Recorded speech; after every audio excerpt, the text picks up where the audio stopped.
Hello, I am Marian Sangil and I am the volunteer turned business development officer of Urban Farmers PH.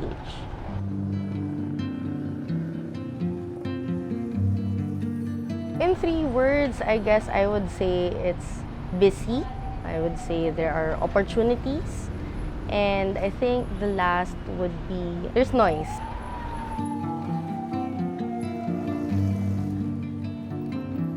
What really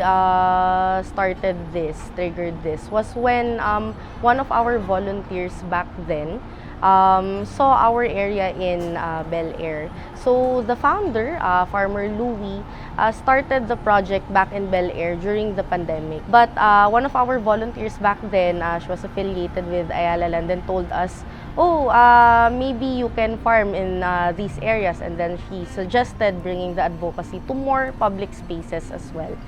So that time around 2021, I think, was when we started planning the move and identifying areas.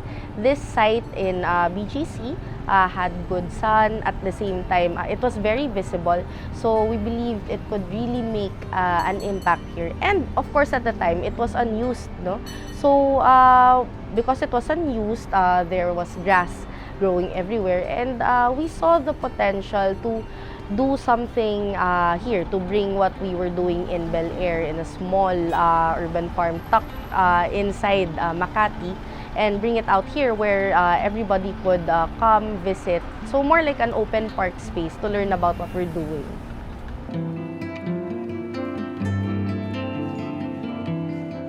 Normally, people would see, especially people in the city, would see their food already in plastic bags in the grocery, ready for eating or buying. But here they see where it comes from, how it's grown, and everything that comes along with it. So they see the soil, they see the bugs, the creepy crawlies that help actually grow those produce. They see the hands of the farmers and the farmers themselves working at the farm to really ensure that the produce are well grown. And they got to learn about the importance of the soil in terms of how it affects flavor or nutrition, and even just their overall experience, wherein initially they could be very disconnected. They wouldn't even know that what type of plant an eggplant would come from, or what type of plant their arugula comes from, because they just see the end product. But here they see that, oh, basil grows that big pala, no? They didn't know that it grows taller than a pot size, because they would only see it in a pot. Among many others, parang they experience a lot of firsts here at the farm na they don't usually get to encounter, kasi when you go to the supermarkets, to the stalls, you see it very packaged kasi, na naka-pot, na naka-plastic, and here you see it growing. So it can get bigger, it can start small, so they get to learn more about it.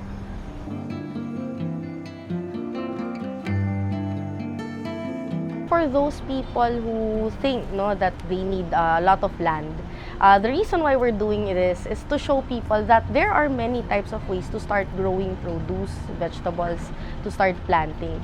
So whether you don't have sun, you can start with microgreens, for example, and that requires a very small space. It can be indoors. If you have 4 hours of sun, 6 hours of sun, but a small area, or you don't have land exactly, you can actually grow in containers. So you can grow in small pots, or you can even upcycle water containers, no, and grow plants there. So here at the farm, you'll find different methods of farming, and you'll get to see what works best for you.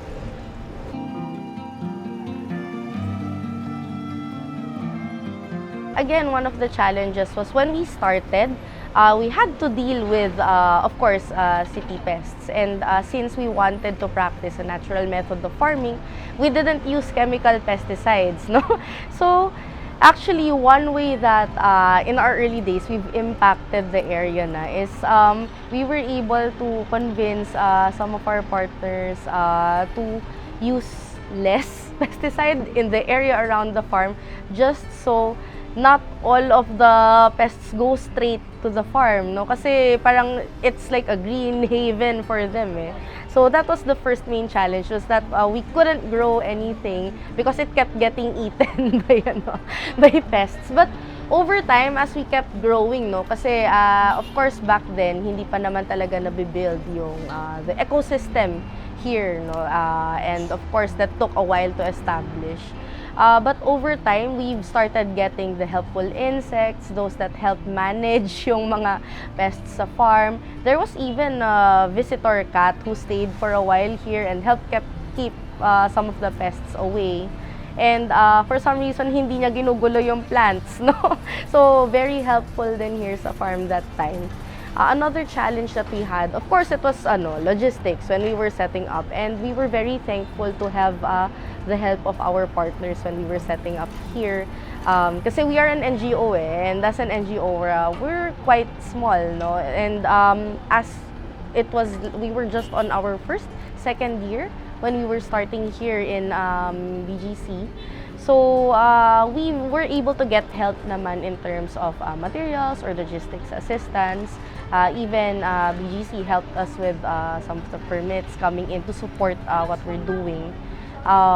It was really a community help effort to kind of overcome the challenges of logistics, the pests, and everything. And of course, introducing ourselves to the community and what we're doing because people thought that they couldn't come in. So it took a while and until now, we're still communicating to the public that this is a park space, they could come in, they could drop by.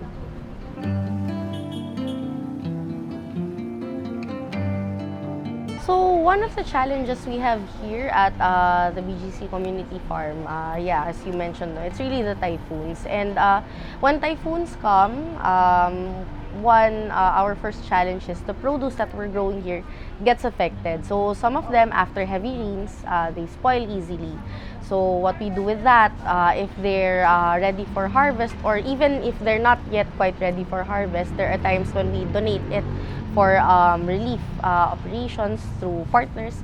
For some naman, parang we have people take them home or we do some kind of sale. But there are instances when we are growing corn and then because of a typhoon, all of those corn fell down. And of course, we were sad about it, especially the farmers here in the BGC farm. They were also quite sad about it. But, it's also an opportunity to see how resilient our farmers really are because the day after the typhoon, they started putting up what they could put up, they removed the dead plants and then started replanting again. And as we tell people coming over who feel sad about it, parang it's a snapshot, a very small snapshot of what happens to the farmers in the rural areas where they have to survive several typhoons like these in a much bigger space, losing more crops, but to grow the food that we eat, they have to be resilient and every day that's something that they're dealing with. And here, they're only seeing a very small part of that. But in a way, these typhoons, although they bring challenges, but they also bring opportunities to communicate to the public what challenges the agriculture sector and the people who are really working in it are facing. So parang mas may empathy for that, and there's a deeper respect for what our farmers really do.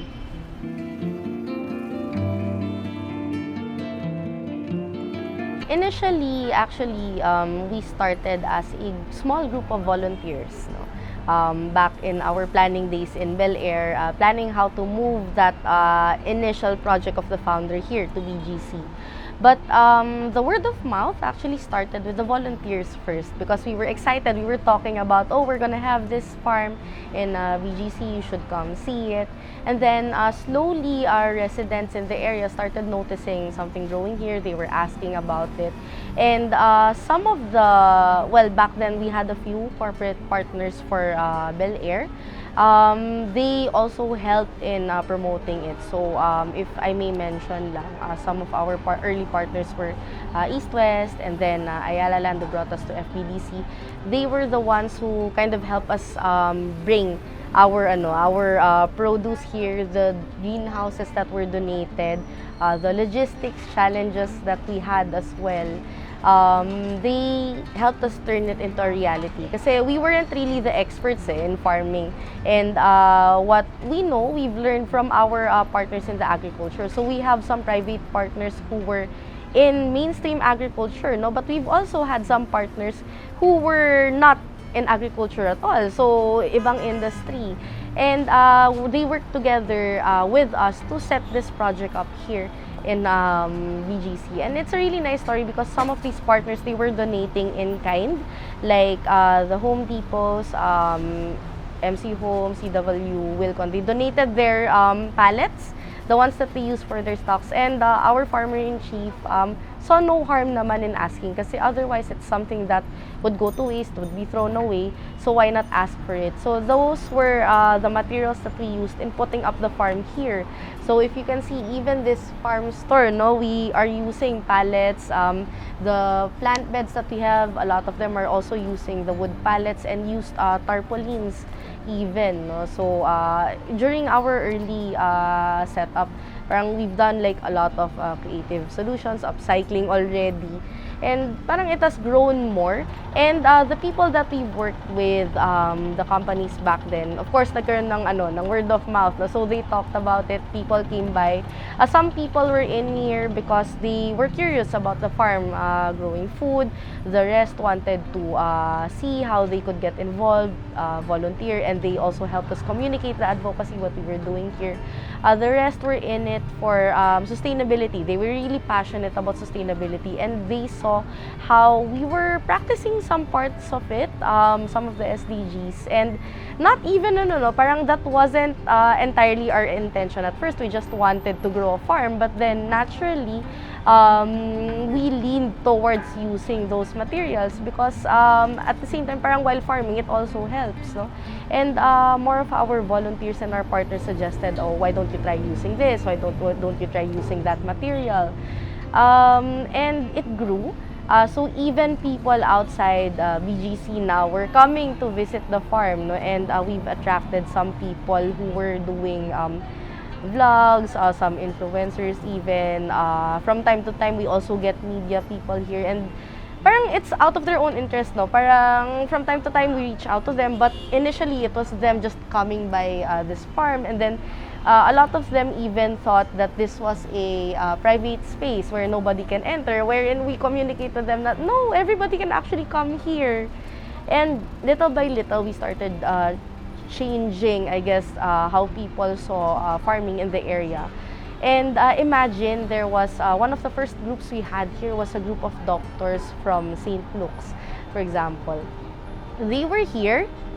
Yeah, this one. Yeah, it's right in front of the farm. And they did our farming 101 workshop. And during our trivia game there, we were asking them, do you know this plant? We were showing them an insulin plant. And they know insulin, but they don't know the plant. So that's something that, we're trying to link to people, that you eat this, you consume this, you use this in other ways. But this is where it comes from, or this is what it looks like.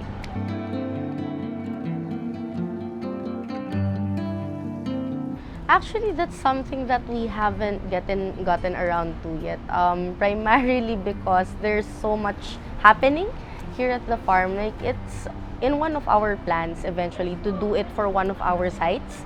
But right now, the focus is still on like sustaining the farm, exploring what we can do, how we can communicate the advocacy. But when we find a partner that we can work with for that one, then I think it's something that naturally we would be open to doing, and we would be willing to partner for.